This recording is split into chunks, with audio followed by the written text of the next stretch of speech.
রাজ্যের অন্যান্য জেলায় যখন তৃণমূলের দলীয় কার্যালয় দখলের অভিযোগ উঠছে সেই সময় এক ভিন্ন চিত্র দেখা গেল গঙ্গারামপুর শহরের কালীতলায়। সোমবার পদ্মরাজ্য পরিণত হয়, তারপর থেকেই রাজ্যের বিভিন্ন এলাকায় তৃণমূলের কার্যালয় দখলের অভিযোগ ওঠে। মঙ্গলবার সকাল 10টা নাগাদ দক্ষিণ দিনাজপুর জেলার গঙ্গারামপুর কালীতলা এলাকায় তৃণমূল কংগ্রেসের দলীয় কার্যালয়ে ঢুকে একদল যুবক আসবাবপত্র ভাঙচুর সহ আগুন লাগিয়ে দেবার চেষ্টা করে এবং বিজেপির পতাকা লাগিয়ে দেওয়া হয়। ঘটনায় কালীতলা এলাকায় উত্তেজনার সৃষ্টি হয়। বিষয়টি জানতে পারেন বিজেপির গঙ্গারামপুর টাউন মণ্ডল সভাপতি বৃন্দাবন ঘোষ।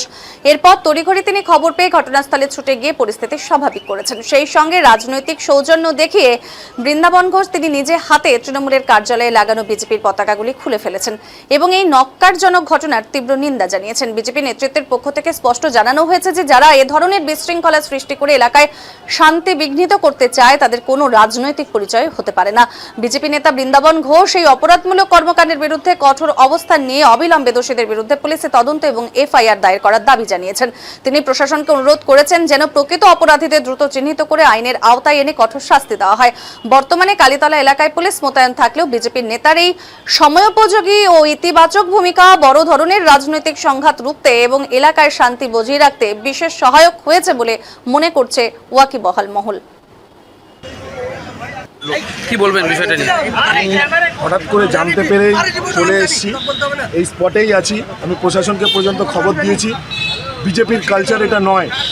আমি গঙ্গারামপুর শহর মণ্ডল সভাপতি হিসেবে এর কঠোর প্রতিবাদ করছি এবং এই ঘটনার সঙ্গে যারা জড়িত আইনকে আমি বলবো আইনের রাস্তায় যেতে। আমি তৃণমূলকে বলবো যারা জড়িত তাদের নামটা আমাদের সামনে আসতে। আইন আইনের পথে হাঁটবে। গঙ্গারামপুরের মানুষ সবাই শান্তি চায়, শান্তিপ্রিয় মানুষ। বিগতে কি ঘটে গেছে সেটা প্রশ্ন নয়, এখন প্রশ্ন মানুষ আশা ভরসা করে শান্তির জন্য বিজেপিকে এনেছে।